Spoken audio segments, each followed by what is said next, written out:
Здравейте, деца! Аз съм тюленът монах. По скали и пещери на нашето Черно море някога живях.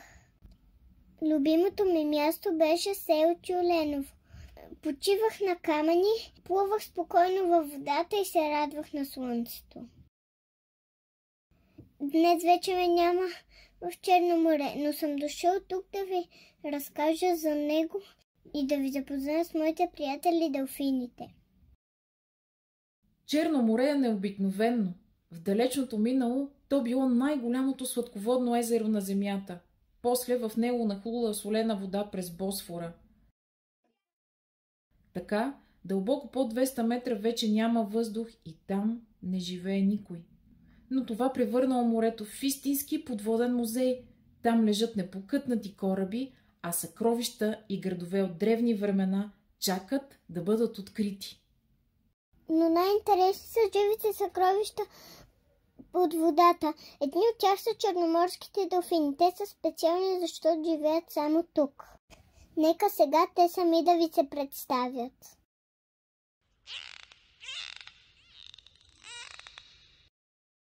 Здравейте, ние сме делфини от вида Афала, най-едрия делфин в Черно море. Отгоре сме тъмно-сиви, а отдолу сме по-светли. Муцуната ни винаги изглежда усмихната. Обичаме да скачаме над водата и плуваме често до лодки и корабчета. Живеем с семействата си. Асовите е много умен. Може да учим и сме много социални. Затова, за съжаление, ни взимат в делфинариуми, където се научаваме на безброй номера. Често си помагаме с другите делфини.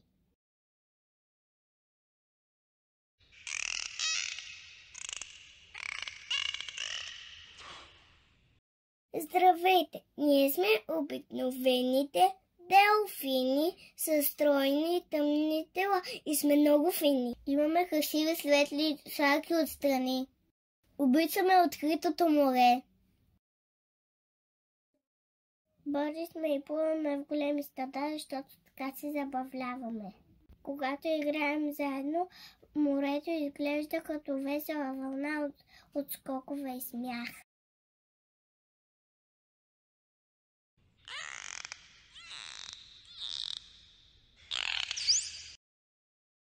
Наричат ни маткури или морка свига. Тялото ни е закръглено, а мутунката къса. Нашия вид е най-дребен от всички три вида делфини. Не обичаме да скачаме високо и плуваме близо до брега. Обичаме тишината и затова рядко ни виждате. Но макар и срамежливи, ние сме важни за морето и имаме нужда от защита. В миналото бяхме много повече, но рибарите ни ловяха и броят ни намаля. Днес в цялото Черно море има общо около 200 000 делфина от трите вида. Ние сме истинско съкровище на морето. Аз вече изчезнах от Черно море, но вярвам, че моите приятели делфините ще останат само ако всички ние ги обичаме и защитаваме. Помнете, морето не е само за хората. То е дом на всички нас, неговите обитатели.